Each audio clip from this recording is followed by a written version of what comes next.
योग आयुर्वेद में आपका पुनः स्वागत करता हूँ एक औषधीय जानकारी के साथ।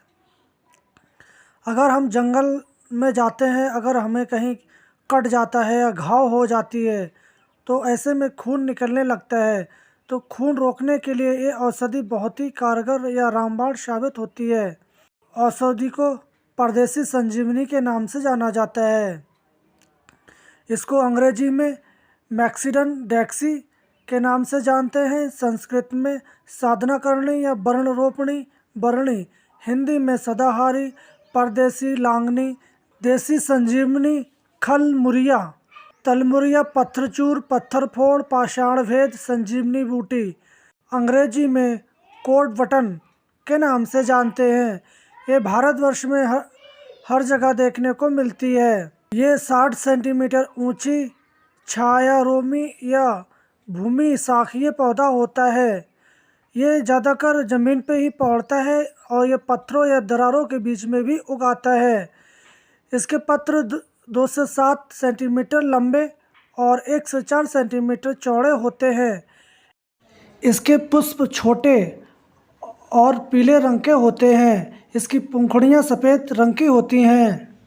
कुछ लोग इसको पीला भृंगराज भी कहते हैं। इसका उपयोग भृंगराज न मिलने पर इसका प्रयोग किया जा सकता है। इसके पत्र कषाय, कफावरोधी एवं कृमिनाशक होते हैं। इसके पत्र का रस बाजीकारक, कृमिनाशक और परजीवी नाशक में उपयोग कर सकते हैं। अब जानते हैं इसके औषधीय प्रयोग। हम इसका प्रयोग किस प्रकार कर सकते हैं। इसका पंचांग, फूल, पत्ती, तना और जड़ को आप कूट पीसकर इसके बराबर आप सरसों के तेल में इसको मिलाकर पकाकर छानकर अगर आप रख लें, और जिन भाइयों के या बहनों के बाल सफ़ेद हैं, आप इस तेल का प्रयोग उन पे करते हैं तो उनके बाल काले, गिनहरे और रूसी आदि विकारों का शमन कर देते हैं। इनके पत्तों का प्रयोग करके आप श्वास नालिका की सूजन, प्रवाहिका, अतिसार में इसका प्रयोग किया जा सकता है। पीलिया या लीवर की और कोई सी समस्या होने पर आप इसका 3 ग्राम पंचांग का क्वाथ बनाकर सुबह शाम पी लेते हैं तो आपकी लीवर की सारी समस्याओं का समाधान हो जाता है। पिरमेह रोग में 2 भाग पत्ते का चूर्ण और 1 भाग पिसा हुआ चना मिलाकर आप प्रयोग करते हैं तो आपके पिरमेह में लाभ हो जाता है। बवासीर के मस्से होने पर सूजन हो जाती है, उस सूजन में काफ़ी दर्द और दुखन होती है, तो आप इनके पत्तों का कलक बनाकर मस्सों पर आप धुलते हैं या सेक करते हैं, उससे मस्सों की सूजन उतर जाती है।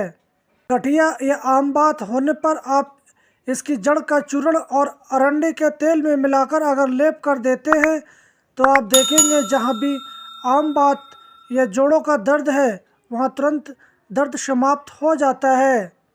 आपके शरीर पर अगर कहीं भी सूजन है, एक्सटर्नल या इंटरनल, इन दोनों में आप इस पंचांग का काढ़ा बनाकर वहाँ बफारा या स्टीम देते हैं तो वहाँ की सूजन उतर जाती है और विशेषकर ये भारी सूजन के लिए विशेष लाभ करता है। जिन स्त्रियों के श्वेत पिदर, रक्त पिदर में ब्लीडिंग अधिक होती है, वह इसका पंचांग का काढ़ा बनाकर अगर पी लेती हैं तो उनकी ब्लीडिंग में काफ़ी फ़ायदा होता है।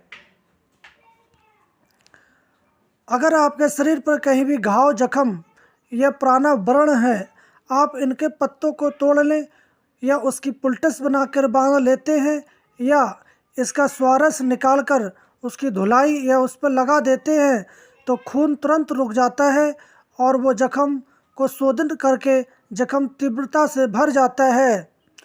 ये देसी संजीवनी की महत्वपूर्ण जानकारी हम यहीं समाप्त करते हैं और हम कल फिर मिलेंगे एक नई औषधीय जानकारी के साथ।